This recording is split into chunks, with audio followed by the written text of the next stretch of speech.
মার্কিনিরা তাদের অভ্যন্তরীণভাবে মানুষের যে স্বাধীনতা দিয়েছে সেটার আমি সমর্থক। আবার মার্কিনিরা আন্তর্জাতিকভাবে তাদের নিজেদের মানুষের স্বার্থ রক্ষা করতে গিয়ে যে অন্যায় অন্যায্য কর্ম করে সেগুলোর আমি আবার সমালোচক। তাদের সবচেয়ে বড় অন্যায্য কর্ম ছিল, অন্তত গত এক দশকে সবচেয়ে বড় অন্যায্য কর্ম ছিল বাংলাদেশে আওয়ামী লীগের সরকারকে হটানোতে জামাতের সাথে হাত মিলানো। দক্ষিণ প্লাজায় মার্কিন যুক্তরাষ্ট্রের রাষ্ট্রদূতের জাতীয় দিবস পালন বাংলাদেশের ইতিহাসে একেবারে নতুন একটা ঘটনা। এই ঘটনার একটা গভীর মনস্তাত্ত্বিক দিক আছে, সেটা বিশ্লেষণ করার জন্য এই বক্তব্য রাখছি। বন্ধুরা, আশা করি সাথে থাকবেন। খোলা চোখে আমি অবশ্য এটাকে দোষের কিছু মনে করি না, কিন্তু আমি যেই দৃষ্টিকোণ থেকে এটাকে দোষের মনে করি না, আপনি তো আমার সেই দৃষ্টিভঙ্গিটাকেই সমর্থন করবেন না, করবেন কি? তাহলে দেখুন আমার সেই দৃষ্টিভঙ্গিটা কি। আমি ব্যক্তিগতভাবে মনে করি যে সত্যিকারের সম্প্রীতি কখন হয় জানেন? যদি আপনার মসজিদে হিন্দু এসে পূজা দিতে পারে, আপনি হিন্দুর মন্দিরে গিয়ে নামাজ পড়তে পারেন, তাহলে এটাকে একটা সম্প্রীতি বলে। আমরা কি সেই কথা কল্পনা করতে পারি? ভারত উপমহাদেশের হিন্দু মুসলিম কেউ কিন্তু এটার ধারে কাছে নাই। মন্দিরে মুসলমান ঢুকলে, জানি না এখন সেটা হয় না, আগে হতো, কোনো হিন্দুর বাড়িতে মুসলমান ঢুকলে তো সেটাকে 7 বার ধোয়া হতো। আর মসজিদে ঢুকে পূজা দেয়া, সেটা তো আপনি সাথে সাথে হিন্দুগুলার গলা কেটে ফেলবেন। তাহলে আমার দৃষ্টিভঙ্গি কিন্তু ভিন্ন। আমি এটাকে সম্প্রীতি মনে করি, উদারতা মনে করি, এবং যেদিন আমরা এই ধরনের সমাজ প্রতিষ্ঠিত করতে পারবো যে মসজিদে ঢুকে হিন্দুরা পূজা করতে পারছে, হিন্দুদের মন্দিরে ঢুকে মুসলমান নামাজ পড়তে পারছে, সেদিন সত্যিকারের সম্প্রীতির দেশ গড়ে উঠবে। অবশ্য বাস্তবতার ভিত্তিতে আমি এটা যে আশা করছি তা না, কিন্তু আমি স্পিরিটটাকে সমর্থন করছি। অন্যদিকে আবার দেখেন, খ্রিস্টানরা কিন্তু এতটুকু সম্প্রীতি কায়েম করেছে। আপনি যদি খ্রিস্টানের যে গির্জা আছে, গির্জায় গিয়ে আপনি যদি নামাজ পড়তে চান কিংবা পূজা করতে চান, খ্রিস্টানরা কিন্তু সেটার অনুমোদন দিবে।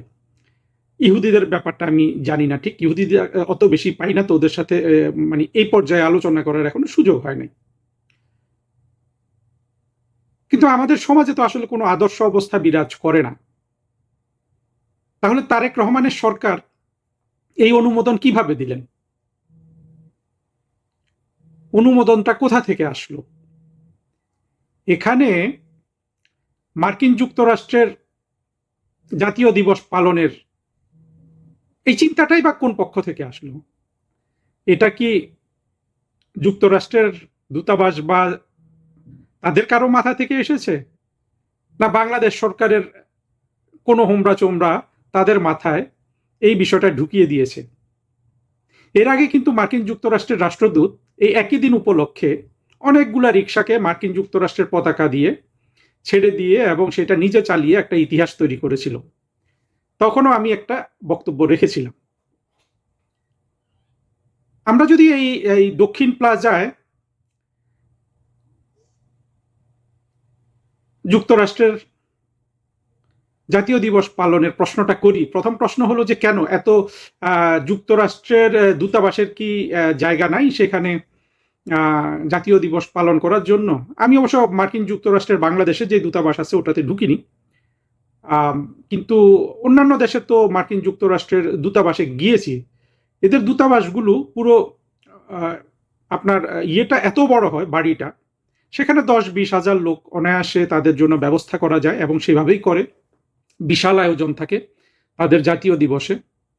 আমি ধরে নিচ্ছি তাদের ঢাকায় যে তাদের দূতাবাস, রাষ্ট্রদূতের বাসভবন আছে, সেখানেও সেই ব্যবস্থা আছে। কারণ সাধারণত মার্কিন যুক্তরাষ্ট্রের বড় কোনো অতিথি আসে, ধরেন মার্কিন যুক্তরাষ্ট্র থেকে তো আমাদের প্রধানমন্ত্রী শেখ হাসিনার আমলে বিল ক্লিন্টন এসেছিলেন, উনি বোধহয় রাত্রি যাপন করেন নাই।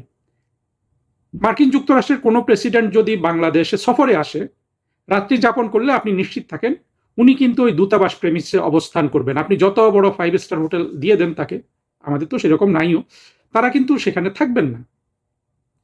বলছেন তাইলে প্রতিটা দূতাবাস তারা কত শক্তিশালী করে নির্মাণ করে। ফলে জায়গার অভাব এখানে কোনো বিষয় না। আর কি বিষয় হতে পারে? আসলে কোনো বিষয়ই নেই। এইটা হলো যে তারেক রহমানের সরকার এবং ইউনূসের সরকার, তারা যে মানসিকভাবে মার্কিন যুক্তরাষ্ট্রের নিরাপত্তা বলয়ের অধীনে ঢুকে গেছে, তারই একটা বহিঃপ্রকাশ। আর বাংলাদেশের সাধারণ মানুষের প্রতি এটা কি জানেন? এটা হলো এই অবুঝ অবোধ নির্বোধ মানুষগুলো যে বছরের পর বছর পিনাকিদের গালি খেয়ে এইটা বিশ্বাস করেছে, সম্পূর্ণ একটা মিথ্যা বিশ্বাস, যে ভারতের কাছে বাংলাদেশ বিক্রি হয়ে গেছে। এই মানুষগুলার উপর একটা খোদাই গজব নাজিল হয়েছে। গজবটা কি? যে দেশ বিক্রি হয়ে যাওয়া অনুভূতিটা কি সেইটা বোঝানোর জন্য তাদেরকে দেখাচ্ছে যে মার্কিন যুক্তরাষ্ট্রের এই ঘটনা।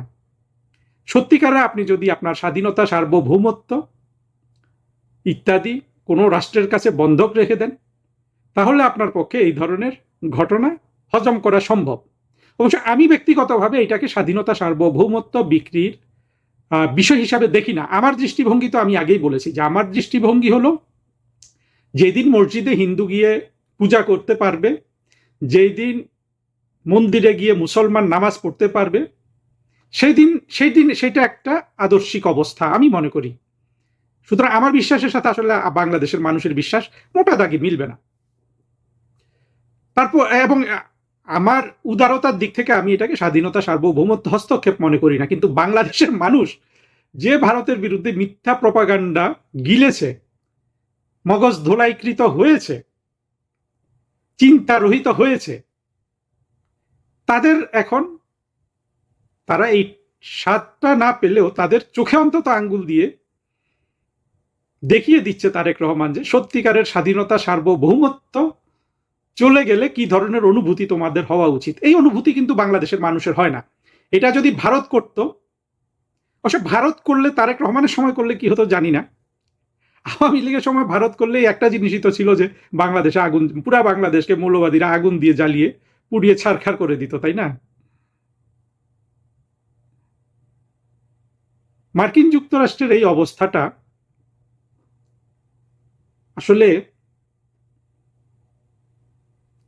এটার কি জবাব তারেক রহমানের কাছে আছে? কালকে যদি চীনের রাষ্ট্রদূত এই একই কাজ করতে চায়, তাকে তো অনুমতি দিতে হবে। আর কোন দেশের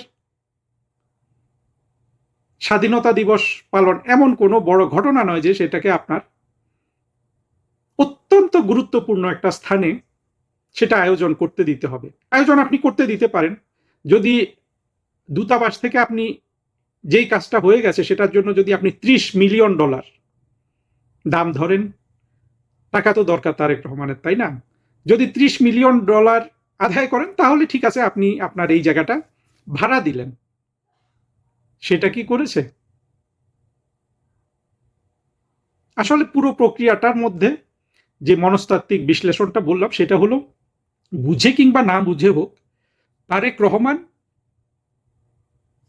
খুব গভীর অনিরাপত্তায় ভুগছেন এবং তিনি এবং তার সরকার তারা কিন্তু মনে করছেন যে তাদের একমাত্র প্রোটেকশন হলো মার্কিন যুক্তরাষ্ট্র। ঠিক যেমন একসময় সাদ্দাম হোসেন মনে করত তার একমাত্র প্রোটেকশন হলো মধ্যপ্রাচ্যে মার্কিন যুক্তরাষ্ট্র। সেই প্রোটেকশনের কথা চিন্তা করে কিন্তু ইরানের সাথে যুদ্ধ লাগিয়ে দিয়েছিল। তারেক রহমান একই প্রোটেকশন অনুভব করে যদি আঞ্চলিক জায়গায় হঠকারী সিদ্ধান্ত নিতে থাকেন, আমি অন্তত অবাক হব না।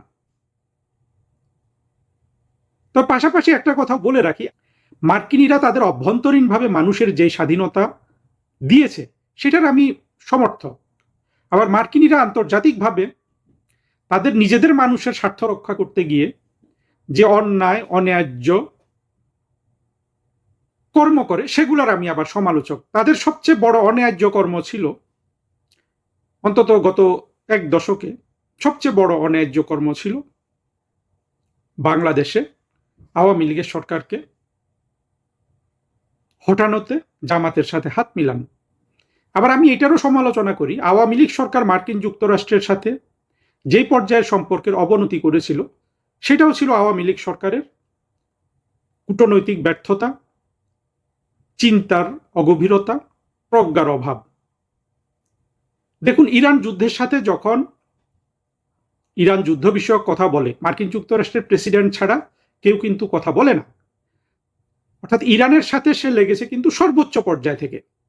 বাংলাদেশের সরকারের যে পতন মার্কিন যুক্তরাষ্ট্র করেছে, সেখানে কি কখনো জো বাইডেনকে একটা কথা বলতে শুনেছেন? বা তাদের উচ্চ পর্যায়ে যা করার ওই পিটার হাস আর ডোনাল্ড লু করেছে। অর্থাৎ আওয়ামী লীগের সরকার একেবারে নিম্ন পর্যায়ের কর্মচারীগুলোর সাথে তারা কূটনীতি করতে ব্যর্থ হয়েছে। এটা কিন্তু অস্বীকার করার কোনো জো নাই। তবে সেখানে আওয়ামী লীগের যে নীতিগত সিদ্ধান্তগুলো ছিল, সেগুলো কিন্তু আবার আমাদের জন্য প্রয়োজনীয় ছিল। যাই হোক, আজকের আলোচনাটা তো ওই বিষয়ক না, কিন্তু এই কথাগুলো যদি আমরা একসাথে বলে না রাখি, তাহলে পুরো জিনিসটা কিন্তু বোঝা যাবে না। আমাদের কারো কারো মনে হয় যে তারেক রহমান অনেক বুদ্ধিমানের কাজ করছেন। আমি গতকাল তারেক রহমানের ওই এক জায়গায় ভাষণ শুনছিলাম, যে জায়গায় ভাষণে সালাউদ্দিন সাহেব বলেছিল যে আওয়ামী লীগের কবর রচনা হয়ে গেছে, দিল্লিতে কবর রচনা হবে। সেখানে আবার তারেক রহমানের ভাষণটা ভালো ছিল।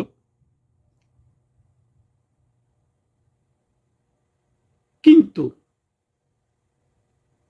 তারেক রহমানের কাজ কর্মযোগ্য বা সিদ্ধান্তগুলো কোনোটাই কিন্তু তার ভাষণের রিফ্লেকশন নাই।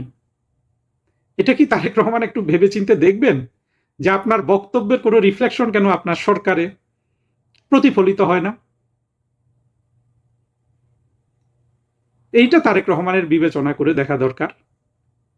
তবে যে কুদৃষ্টান্ত স্থাপিত হলো মার্কিন যুক্তরাষ্ট্রকে সংসদের দক্ষিণ প্লাজা ছেড়ে দিয়ে, এইটার স্বল্প বা দীর্ঘমেয়াদে কি প্রভাব আছে সেটা এখনই বলা যাচ্ছে না। কিন্তু তারেক রহমানকে যে দীর্ঘদিন মৃত্যুর পরেও